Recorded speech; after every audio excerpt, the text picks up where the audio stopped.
म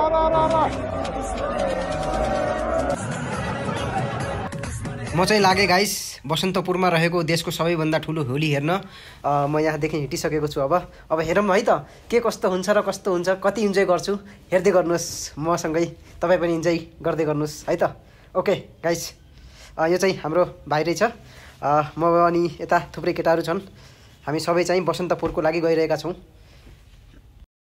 10-15 मिनटको लामो सफरपछि म फाइनली धरहरा पुगेँ र धरहरा पुगिसकेपछि अझै एउटा दाइले भन्नुभयो अझै बस्दै गर्नुहोस्, 5 मिनटमा तपाईँ पुग्नुहुन्छ बसन्तधारा।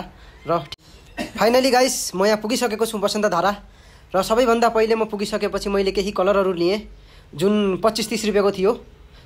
मैले अब रङ लिइसकेपछि म फाइनल त्यहाँदेखि भित्र गएँ र मलाई दुईवटा कुइरिनीहरू देखिनुभयो। मैले उनीहरूलाई रङ लगाएँ, उनीहरूले पनि मलाई रङ लगाउनु भयो। सायद मलाई रङ लगाउन पाउँदा उनीहरू पनि एकदमै खुसी हुनुभएको थियो होला। अनि त्यहाँदेखि रङ लगाइसकेपछि म फेरि भित्र गएँ। त्यहाँदेखि भित्र गइसकेपछि म त एकदमै पुरा फोममा थिएँ, पुरा एनर्जीका साथ थिएँ। किनभने त्यहाँको भिड, त्यहाँको माहौलले चाहिँ म भित्रको चाहिँ एउटा ऊर्जा चाहिँ पैदा भएको थियो। अनि त्यसपछि दुईवटा कुइरिनीलाई फेरि भेटेँ अनि हातसाथ मिलाएँ, के छ हालखबर सोधेँ। अनि त्यहाँ हातसाथ मिलाइसकेपछि केही कुराकानी गरिसकेपछि त्यसपछि म अझ भित्र जान्छु, अझ देखाउँछु तपाईँहरूलाई, अझ पुरै फोममा देखाउँछु, पुरै हिटलरमा देखाउँछु। तपाईँ मसँग हुँदै गर्नुहोस् र हेर्दै गर्नुहोस्।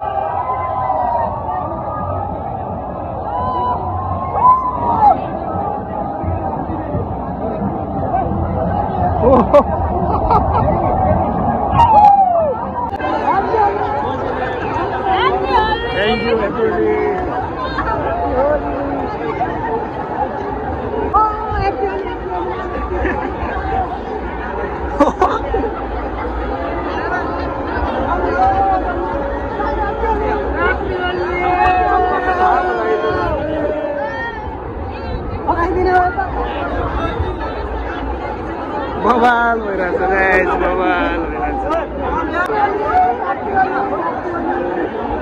यहाँ चाहिँ हामी चाहिँ हेरेको हेरै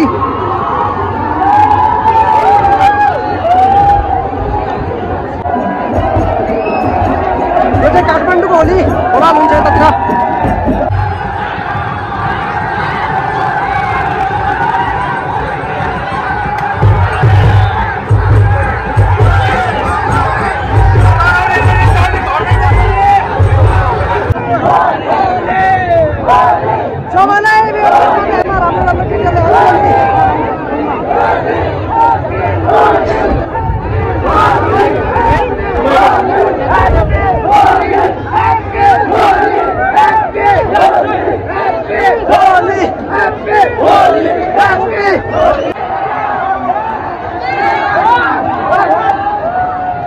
बवाल छ केटा, बवाल छ न।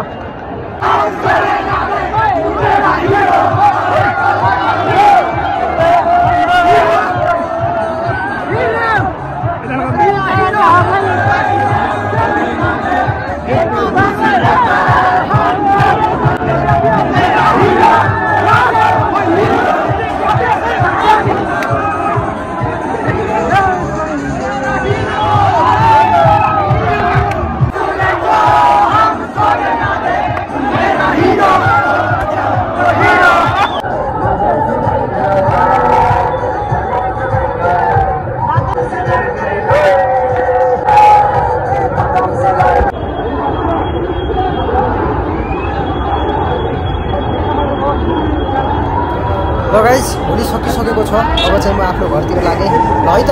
ल बाई बाई बाई गाइस, म चाहिँ लागेँ घरतिर हो।